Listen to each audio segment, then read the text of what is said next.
नमस्कार, स्वागत है आप सभी का फास्ट न्यूज इंडिया में। मैं आप सबके साथ हितू सिंह। आइए आज की तमाम बड़ी खबरों पर पुनः रुक करते हैं। निबोहरा पुलिस ने जुआरियों पर मारा छापा। जी हां, जनपद आगरा के थाना निबोहरा क्षेत्र में क्षेत्राधिकारी विकास जायसवाल के नेतृत्व में पुलिस बल के साथ जुआरियों पर छापा मार कार्रवाई की गई तथा वहीं क्षेत्राधिकारी विकास जायसवाल ने बताया कि कार्रवाई के दौरान 9 जुआरियों को मौके से गिरफ्तार किया गया है तथा वहीं मौके से 10 दोपहिया वाहन, एक तमंचा और 76,000 नकदी ताश की गड्डी सहित जुआरियों को पकड़ लिया तथा वहीं आपको बता दें कि 13 जुआरी भाग जाने में सफल रहे।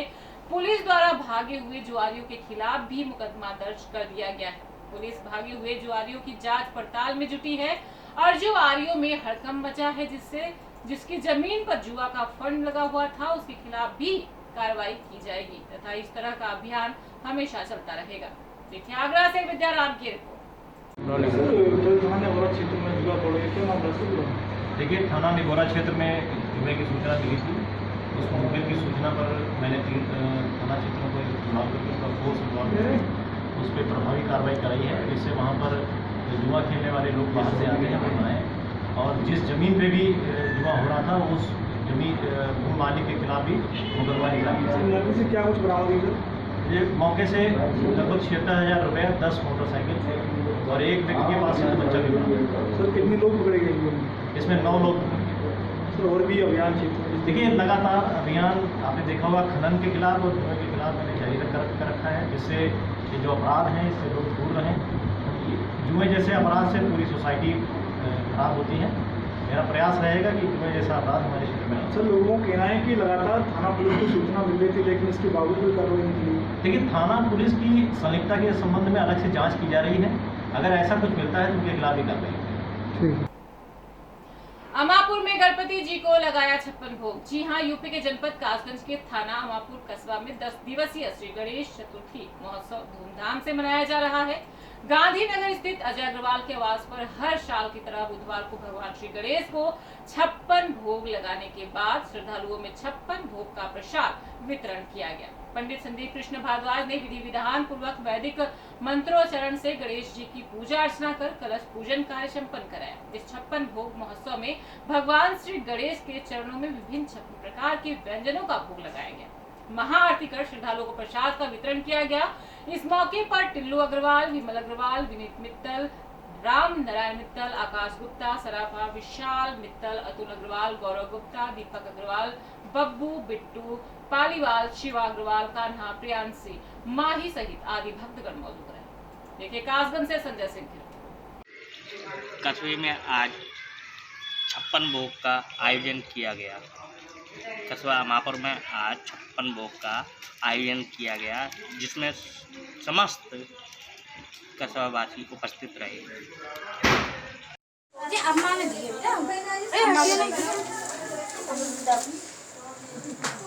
हम सेंड करें आपको? डाल दो।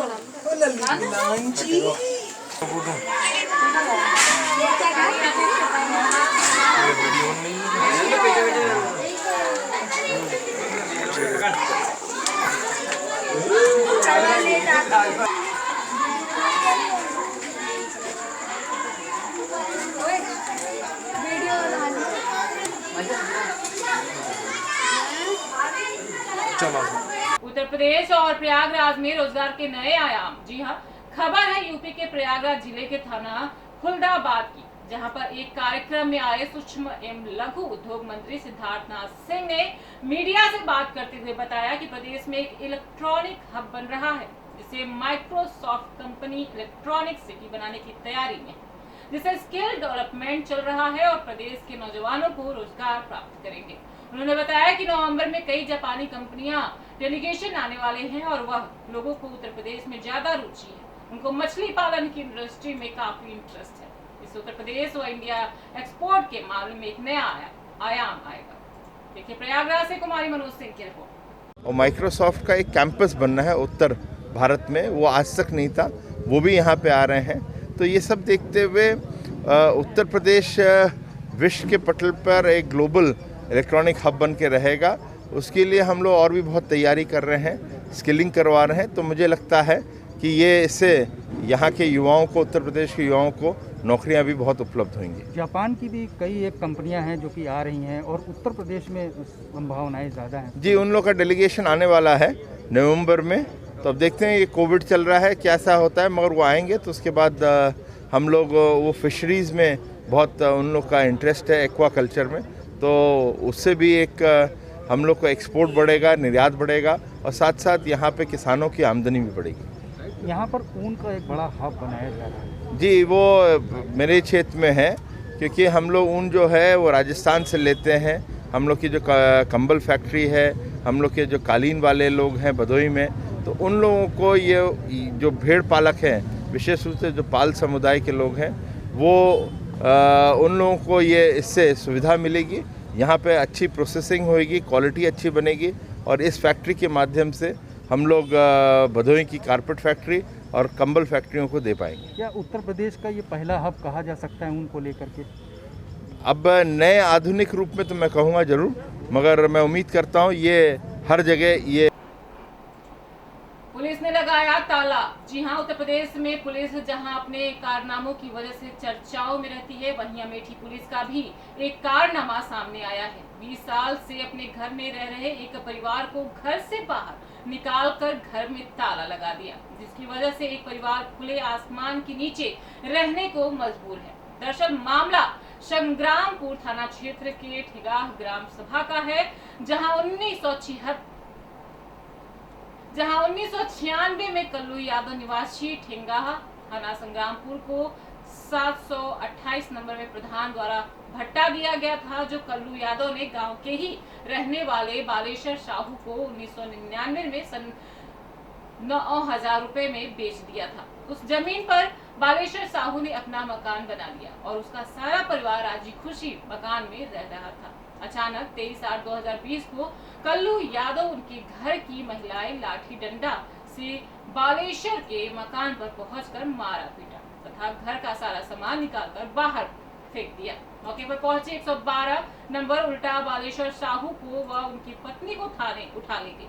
जब बालेश्वर साहू अपने घर आए तो अपना सामान रख कर फिर से रहने लगे। कल्लू यादव ने थाने में जाकर संग्रामपुर थाना प्रभारी से शिकायत की।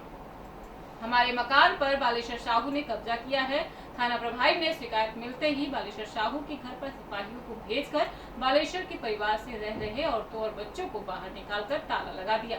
आज बालेश्वर का परिवार खुले आसमान के नीचे रहने को मजबूर है। बालेश्वर साहू और उनकी पत्नी सुमन व उनके बच्चे उसी जंगल में भूखे प्यासे पड़े खुले आसमान के नीचे। देखिए अमेठी से कुलदीप सिंह के। सुमन जी बताइए क्या दिक्कत आ रही है आपको? सर हमारा 2000 सन में मकान बना था। सर 15 साल हमारे ससुर थे, तब वो दुकान करते थे, काबिज थे, इस पर कब्जा था मेरा। मेरे ससुर की तबीयत खराब हुई, इसलिए हम लोग भाग दौड़ में हमारी पारिवारिक स्थिति गड़बड़ हो गई, इसलिए हम लोग 2-3 साल बाहर इधर कमाने के लिए बाहर थे, आते जाते रहते थे, कब्जा था। अब हम लोग रह रहे हैं, हमें घर में पुलिस आके ताला लगवा दी है। क्या वजह थी जो ताला लगवाया पुलिस ने? जी उसके पहले औरतों ने आया, अटैक किया हमारे ऊपर। 7-8 औरतें ने आई थी, खिड़की का ईंटा ठेल के उससे घुस के हमको मारा पीटा और फिर हम बाहर निकल गए, तो इसलिए पुलिस हमें थाने ले गई, फिर छोड़ी, तो फिर 10 मिनट में समझौता वहाँ करके फिर लाए। फिर उन औरतों ने लाठी लेके आई और बोले बार बार तुम लोग ऐसा कर, पुलिस हमारी कुछ सुन ही नहीं रही है। और पुलिस ने ताला लगवा दिया था? हाँ, पुलिस ने ताला लगवा दिया। हमारे पास कुछ नहीं है, हम किसी पड़ोस में मांग के इधर उधर सब लोग सहायता हमारी कर रहे हैं, हम उसी से अपने बच्चों का पालन कर रहे हैं। कब से ताला लगा है? जी परसों शाम से। तो तब से आप खुले आसमान के नीचे हैं? जी खुले आसमान के नीचे हम लोग पड़े हैं, धूप लग रही है, हमारे पास कुछ नहीं है। सारा ये खटिया उटिया सब लोग पड़ोस के दिए हैं, बर्तन वर्तन। शंकर तिवारी और प्रधान थे। प्रधान जी क्या मामला है पूरा पक्का? ये मामला है कि ये देख रहे हैं, ये पेड़, ये सब पेड़ पूरा यहाँ से वहाँ तक बहुत आगे जहाँ बस्ती है तब सब हमारे पेड़ हैं। और हमारे कब्जे में रहा, लेकिन एक जीएस जमीन थी तो लोग हमारे ही रिव्यू में कुछ लोग यहाँ आके बसा दिया हमने। उसके बाद में फिर और लोग आए, सब बसे यहाँ। मैंने कभी इतराज नहीं किया। और ये बनाए थे, बहुत दिन हो गया इनको बनाए। कौन बनाया था? ये तेली है, क्या नाम है इनका, राम लखन। अच्छा, हाँ वही बनवाए। ग्राम सभा की किस खाते में की दर्ज भूमि है? अब नंबर तो हमको नहीं याद है, लेकिन ये जीएस जमीन है। ये कब का बना हुआ है मकान? अरे करीब 10-15 साल हो गया बने। हाँ। तो आज किस तरह का विवाद आ गया यहाँ पे? अरे वो एक वो यादव हैं, उन्हीं को सुना था कि उन्हीं के अंदर में कुछ जमीन, ये पट्टा उट्टा सुना था, लेकिन ये अट्टा पट्टा यहाँ किसी का है वो नहीं। तहसील में पता लगे कि वहाँ कोई पट्टा उट्टा नहीं है, कोई फाइल नहीं। ये जमीन, ये मकान किसका था? ये मकान ही गुप्ता जी का है। हाँ। तो आज ये बाहर घर के बैठे हैं, क्या कारण है? ये पुलिस सुना कि ये ताला वाला बंद करा दिया, हम आ जाए तो चले गए थे रिश्तेदारी। तो पुलिस ताला लगवा दिया, लोग सुने कि बाहर वहर अपना पड़े। तो पूर्व प्रधान जी, इसका मतलब इन्हीं का, गुप्ता जी का? हाँ, इन्हीं का मकान बनवाया। हाँ, तो किस तरह से मदद की जाए? इनके अब पीड़ित परिवार है। मैं तो गलत, पुलिस ताला लगवाने का उसको राइट ही नहीं है। तुम किसी का मकान ताला लगवा दे, ये गलत किया है पुलिस। गुप्ता जी की मदद किया जाए। का मामला है, क्या है पूरा प्रकरण? ये भी संग्रामपुर का एक प्रकरण जो अभी सोशल मीडिया पे भी आ रहा है, उसमें बातचीत की गई और जांच के दौरान ये पाया गया है कि एक मकान है जिसमें दो पक्षों के बीच उसके स्वामित्व को लेकर के विवाद हो रहा है। उसमें लेखपाल को भी भेजा गया, तो एक पक्ष के बारे में लेखपाल ये बता रहा है कि इनका पट्टा था पहले से, जबकि दूसरा पक्ष ये कह रहा है कि हम काफ़ी वर्षों से इस पर काबिज हैं। बार बार एक दूसरे द्वारा ये लोग उसमें तालाबंद कर रहे थे और विवाद कर रहे थे। इसको देखते हुए भविष्य में किसी तरह का कोई संज्ञेय अपराध न घटित हो जाए, इसको देखते हुए प्रिवेंटिव कार्रवाई की गई। 151 CRPC की कार्रवाई हुई है और उसके स्वामित्व के संबंध में उसको हल कराने के लिए 145 CRPC की कार्रवाई भी की गई है और थाने द्वारा प्रिवेंटिव कार्रवाई की गई है और उस प्रकरण को संबंधित न्यायालय के लिए भेजा गया है, जिसमें स्वामित्व का निर्धारण हो सके। तब तक के लिए मना किया गया है दोनों पक्षों को कि आपस में किसी तरह का विवाद न करें और जो तालाबंद है उसको कोई तोड़ के उसमें प्रवेश न करें। इसी बात को देखते हुए कुछ लोगों द्वारा ये बताया गया कि उनको रहने को जगह नहीं और बेघर हैं, जबकि ऐसी बात नहीं है। दोनों पक्षों का गांव में एक अलग अलग घर है जहां वो निवास करते हैं। वो केवल स्वामित्व के विवाद को बढ़ाने के लिए इस तरह का मामला फैलाया जा रहा है और इसका पुलिस द्वारा खंडन किया जा रहा है और जो भी विधिक कार्रवाई इसमें सही है वो की गई है। किसी के साथ कोई पक्षपात नहीं हो रहा है, निष्पक्षतापूर्ण पारदर्शितापूर्ण कार्रवाई की जा रही है। गोमती में बाढ़ से जनजीवन अस्त व्यस्त। जी हां, जनपद लखीमपुर खीरी के थाना मगलगंज खीरी के अंतर्गत आने वाली पारसनाथ बाबा की पावन धरती मड़िया घाट,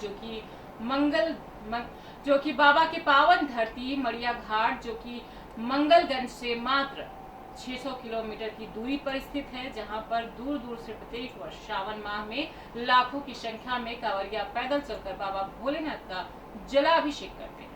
जन श्रुतियों के अनुसार इस पौराणिक मंदिर में जो शिवलिंग है उसकी स्थापना महर्षि द्रोणाचार्य के पुत्र अश्वत्थामा ने की थी। इस तरह ये एक ऐतिहासिक धरोहर भी है। इस समय यहाँ पर बहने वाली गोमती नदी का जलस्तर काफी बढ़ गया है, जिसके चलते आसपास के निवासियों का जनजीवन थम सा गया है। आसपास के गांव के लोग जो नदी पार करके मेहनत मजदूरी करने कस्बे में आते हैं, उनके सामने भी बड़े जलस्तर के कारण रोजी रोटी का संकट खड़ा हो गया है। ग्रामीणों की मांग है कि यदि प्रशासन इस नदी पर पुल का निर्माण करा दे तो आसपास के गांवों के लिए विकास का रास्ता खुल सकता है। देखिए लखीमपुर खीरी के मैगलगंज से मुकेश कुमार के। नमस्कार, मैं Mukesh Saxena fast news India से मैगलगंज रिपोर्टिंग इंचार्ज जनपद लखीमपुर खीरी। आज हम मैगलगंज के मढ़िया घाट, जहां पारसनाथ बाबा का पवित्र स्थान है, भोलेनाथ बाबा का, वहां बाढ़ से ग्रसित है ये पूरा मढ़िया घाट बाबा भोलेनाथ का। वहां का हम जायज़ा लेने आए हैं अपनी टीम के साथ में। मैं आपको दिखाना चाहूँगा, ये जो पूरा एरिया है, ये पूरा एरिया बाढ़ से ग्रसित है। बाढ़ का जो पानी है वो बाबा भोलेनाथ के मंदिर तक जाता है। ये इधर देख लीजिए आपको, ये पूरा एरिया यहाँ पर ग्रसित है बाढ़ से। और मैं आपको आगे लेकर के चल रहा हूँ। पूरी जो गोमती नदी यहाँ पर निकली हुई है, उसका पानी का बहाव इतना ज़्यादा हो गया है कि पूरा एरिया जलमग्न है। जहाँ तक आपकी नज़र जाएगी वहाँ तक केवल पानी ही पानी आपको नज़र आएगा। और ये जो बाबा पारेश बाबा का मंदिर है ये बहुत ही पौराणिक मंदिर है। यहाँ पर सावन के महीने में मेला भी लगता है, तमाम भक्तजन आते भी रहते हैं। लेकिन ये इस बार ऐसा हुआ है कि यहाँ पर बारिश का पानी और जल स्तर इतना बढ़ गया है कि लोगों का निकलना दुश्वार हो गया। पूरा मंदिर प्रांगण से लेकर सारा जो है बाढ़ से ग्रसित है। अब हम आपको दिखाना चाहेंगे, जहाँ तक आपकी नज़र जाएगी वहाँ तक ये सारा एरिया बाढ़ से ग्रसित है। कैमरामैन जरा जूम करके सारा एरिया को कवर करिएगा।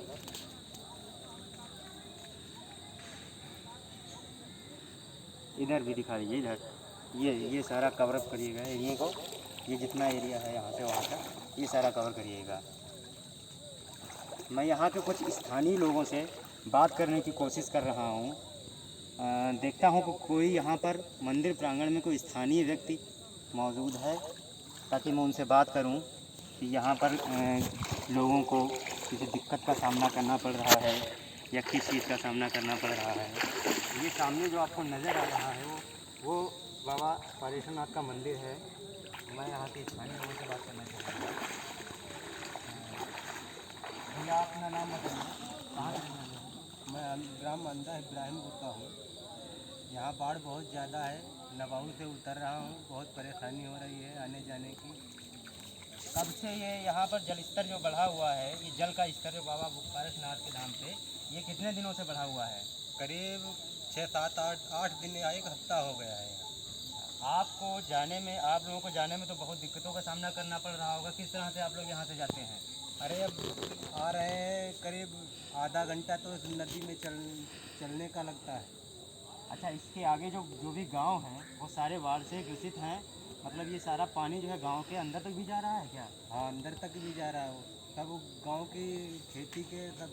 और भी दिखाना चाह रहा हूँ कि यहाँ जल का स्तर जो है, कैमरामैन जरा जूम करिए, जहाँ पे मैं खड़ा हूँ वहाँ पे आपको दिखाना चाहूँगा। ये पूरा रोड जो है, ये हमारा पूरा रोड जो आपको बता रहा हूँ, ये यहाँ से जाता हुआ पूरा घाट तक जाएगा, जहाँ पे श्रद्धालु भक्तजन स्नान करते हैं, नहाते हैं।